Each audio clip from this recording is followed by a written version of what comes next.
ang atong mga emosyon di ay may mag-trigger sa atong pangbati o ginabati sa atong panglawas. So, atong una-unaon manggod na parte na sa pangadlaw-adlaw sa kinabuhi isip usa ka tawo ang mabalaka sa mga butang, mga paggamay man or dagko. Pero kay balo ba kamo nga ang mga kabalaka mo kinhinungdan sa dakong epekto sa atong lawas. Kung ato mga kabalaka nahimong sobra di ay kini mahinungdan sa pagkabaton og taas na level sa anxiety nga mahimong rason sa pagkasakit nganuman di naman mo ganahan mo kaon dili mo makatulong pagsakto. So ang sobra di ay nga emosyon na labi na sa sitwasyon o problema mo kinihinungdan nga napunta sa atong panghuna-huna kung unsay ang ayang buhaton o kasagaran adunay dili mayang epekto niini nga mahitabo. Nakaapekto man kini sa gana sa atong pagkaon, sa atong lifestyle, relationship, pagtulog, lakip na usab sa atong trabaho.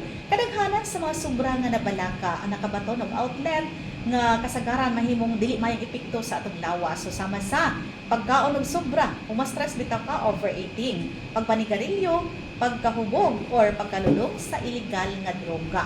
Ang anxiety mga kigsuonan, normal kini nga reaksyon kung na-stress ka. So kung stress ka, magkabaton ka og anxiety. Ang mga tao nga sobra mabalaka, sobra masuko, sobra ma-stress, ang grabe ka intense ang reaksyon niini, gasto sa iyang emosyon. So unsa man di ay kining anxiety nga nahimong rason man ang stress response. Ang stress manggod mao kini gitudlong pinakakaraniwang rason sa pagkasakit. Kay ang stress man gikan sa pangadlaw-adlaw nga mga demands, mga pressure sa atong kinabuhi. So sama sa traffic.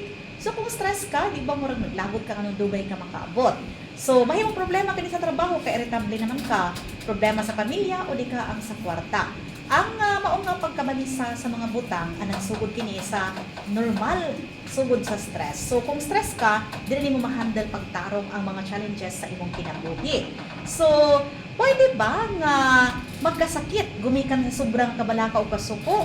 Oo mga kaigsuonan. Kaya ang emotional stress mag-trigger kini sa lain problema sa atong panglawas. Ang fight or flight response sa mga stressful na sitwasyon nahitabo gumikan para mag-release og stress hormone so sama sa cortisol ang sympathetic nervous system sa atong lawas. Ang mga hormones mao kini ang nag-boost sa blood sugar levels ug triglyceride.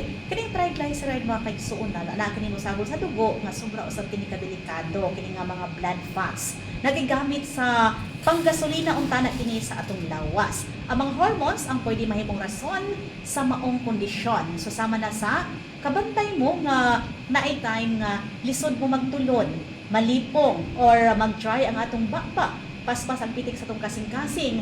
Sobra nga pagkakapoy, sakit ka imong ulo, dili kita makafocus, dili kita makakonsentrate, perminti kita mairita, sakit ang atong mga muscles, mga kalamnan, muscle tension, pagsuka-suka, nervous energy, paspas nga paginhawa, pagpangapos sa imong paginhawa, pagpaningot o pagkurog. So, itong buhaton para ma-handle kini, magpakonsulta sa doktor, mag-exercise sa matag adlaw, mukarog healthy mga pagkaon, moinom kita og kape in moderation. Itong pure na kape ha.